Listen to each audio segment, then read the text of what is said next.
Welcome to guys. आज हम steno में आज कुछ ग्राम लॉग्स पढ़ेंगे।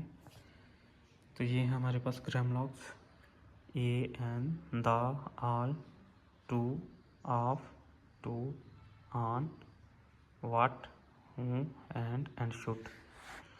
सबसे पहले हम ए और एन को देखेंगे हम कैसे डालते हैं। ए और एन को डालने के लिए हम सिंपल डॉट लगाते हैं।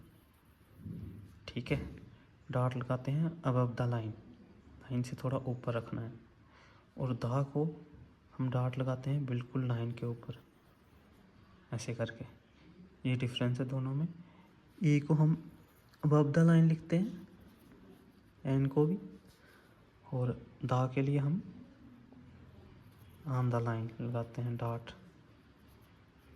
उसके बाद आया आपका आल। आल को लिखने के लिए हम सिंपल ऐसे छोटा सा डंडा लगाते हैं, डार्क में लगाते हैं हम, ऐसे करके डार्क खींचना छोटा सा, वो भी अबव द लाइन। ठीक है, उसके बाद आता है हमारा टू को लिखने के लिए हम सेम वैसे ही लगाते हैं, लेकिन ऑन द लाइन ऐसे डार्क में लिखना है। इसको भी छोटा सा इंक्लाइंड होता है ये थोड़ा सा। ठीक है, उसके बाद ऑफ को लिखने के लिए हम ऑल की तरह ही लिखेंगे, लेकिन इसको हम लिखेंगे लाइट, ऐसे छोटा सा,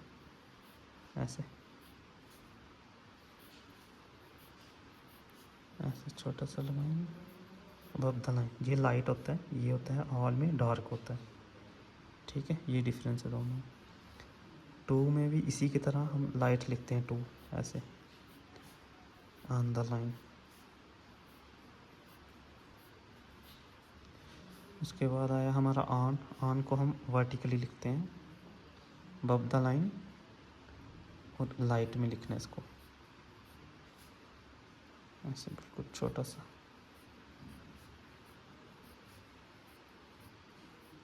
इस तरह से। उसके बाद हमारा है वाट को हम कैसे लिखेंगे। ये होता है चे की तरह, इस तरह से इनक्लाइंड होगा, इस तरफ से डार्क होगा, वर्टिकल लाइन से थोड़ा सा इंक्लाइंड होगा। ठीक है, इस तरफ, इस तरह से हम इसको प्रैक्टिस कर सकते हैं। उसके बाद लिखना है हमने हूँ को कैसे लिखते हैं, ऐसे ही लिखते हैं हम वर्ड की तरह, लेकिन ये क्या रहता है, डार्क रहता है, और ऑन द लाइन इस तरफ एंगल होता है इसका।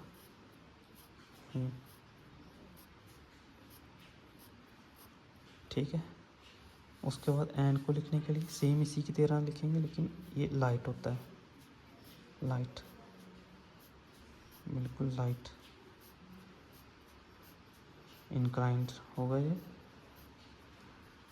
उसके बाद शुड आता है, सॉरी, ये एन को हम ऐसे नहीं लिखते, ये होता है शुड को हम इस तरह लिखते हैं। ठीक है, एन को हम लिखेंगे, एन को लिखेंगे हम ऐसे लाइट, बिल्कुल लाइट। ठीक है, अबव द लाइन। शुड जो होता है वो ऑन द लाइन होता है। ठीक है, और एंड जो होगा वो अबव द लाइन होगा, ऐसे लाइट, साथ में लाइट लिखना है इसको। ठीक है, ये थे हमारे कुछ ग्राम लॉग्स।